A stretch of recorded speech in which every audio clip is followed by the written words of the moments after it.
So welcome to the next part of this tutorial. This one is all about telling a story.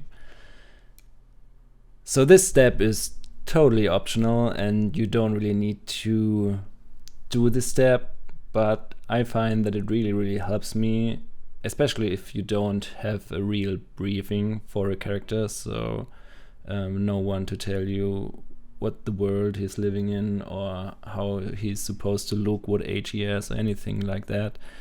It really helps to give yourself an own briefing, and for that I just like to write little stories. So I took 3 from the first ideas. So I went with the bruiser, the lady clown, and the fantasy goblin clown, and I just started to write down very quick just what came into my mind for the character, what I wanted him to be. So for example, the bruiser character is supposed to be like in his 50s, like an old, bulky, very strong character in a world where clown fights are a real thing, so it's just like boxing or wrestling, and he has lost someone, so he has a very melancholic vibe and mood to him.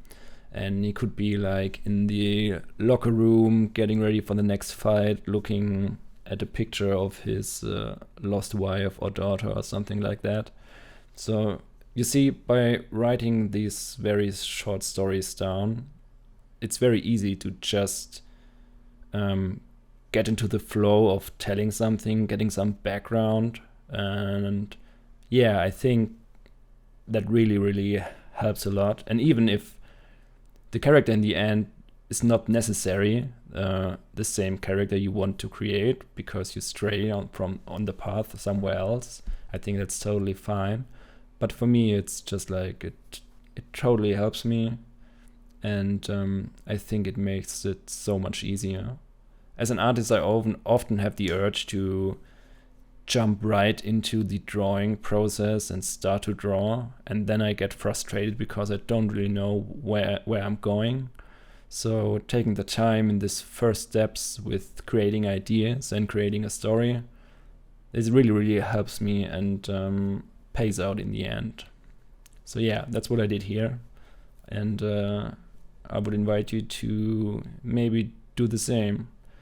Just try to think about a little backstory of the character and just write things down that tells you more about your character.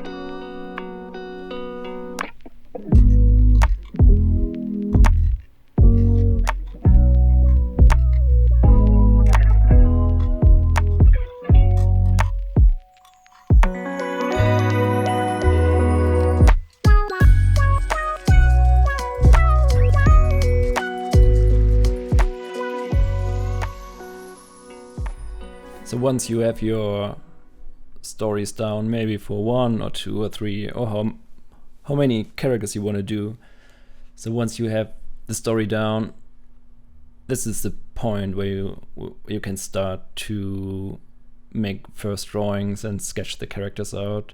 And this is what we are going to talk about in the next episode of this tutorial. So see you there.